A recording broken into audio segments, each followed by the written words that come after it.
ब्रज की पवित्र धरती और आस्था का केंद्र, और उसी आस्था की आड़ में अगर कानून को खुली चुनौती दी जाए तो सवाल उठना लाजमी है। दोस्तों, मामला है मथुरा के राधा कुंड का, जहां नियम सिर्फ आम लोगों के लिए हैं और क्या प्रभावशाली लोगों के सामने प्रशासन बेबस हो जाता है।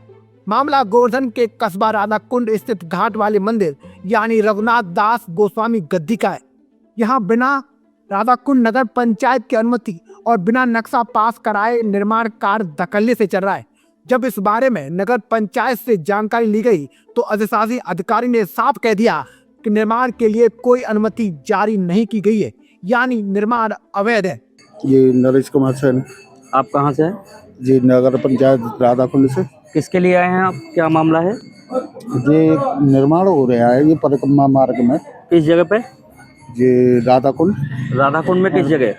राधा कुंड कुंड के बगल में ही जो परिक्रमा मार्ग है, हाँ। परिक्रमा मार्ग में ही हो रहा है। तो इसके लिए क्या नगर पंचायत द्वारा कोई परमिशन ली गई है या इसके लिए आप लोग कहाँ? नहीं, नगर पंचायत में कोई सूचना तो है नहीं है, मगर हमको जो है ईओ साहब ने अवगत किया कि उनको नोटिस दिया, तो हम नोटिस यहाँ पर तो देने आपके आए। द्वारा जो नोटिस दिया गया है, तो क्या नोटिस उन्होंने रिसीव किया या नहीं किया? नहीं, जो छोटे वाले बाबा आए थे अभी, सुबल बाबा, वो उन्होंने देखा था, लाओ दिखाओ, हम आए बताइए।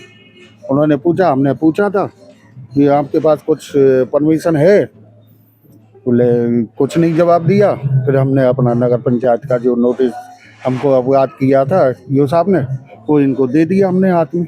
आपके नोटिस के बावजूद भी ये काम जो चल रहा है वो उन्होंने काम क्यों नहीं बंद किया?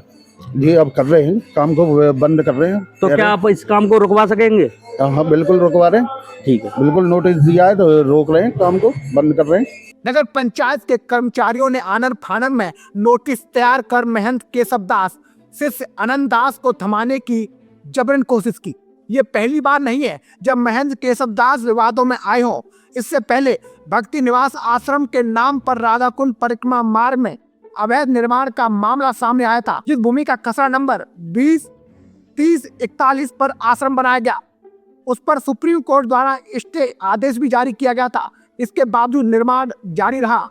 आखिर किसके भरोसे? 12 अक्टूबर 2015 को मथुरा वृंदावन विकास प्राधिकरण यानी एवीडीए ने उस बिल्डिंग को सील किया था। बाद में 17 सितंबर 2017 को महंत केशव दास ने प्राधिकरण को शपथ पत्र दिया कि वे स्वयं अवैध निर्माण हटा देंगे, लेकिन अभी तक वो निर्माण जस का तस खड़ा है। तो फिर सवाल सीधा है, एवीडीए की कार्रवाई कागज तक सीमित क्यों रह जाती है? अब सवाल उठता है कि भाई सीलिंग के बाद भी निर्माण कैसे कायम है? दोस्तों, शपथ पत्र के बाद भी तोड़फोड़ क्यों नहीं हुई?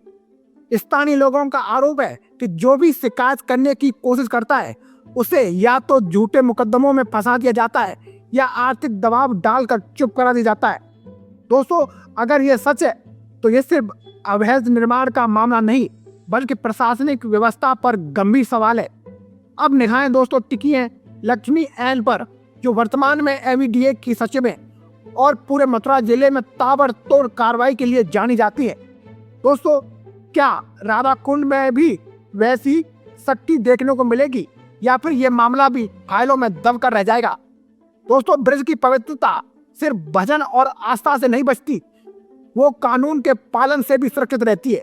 अब देखना यह है कि राधा कुंड में कानून की जीत होती है या प्रभाव की, क्योंकि सवाल सिर्फ एक मंदिर का नहीं है, पूरे सिस्टम की साख का है। तो दोस्तों, अगर आपको ये हमारी जानकारी अच्छी लगी हो तो कमेंट बॉक्स में जरूर बताइएगा। जय हिंद, जय भारत।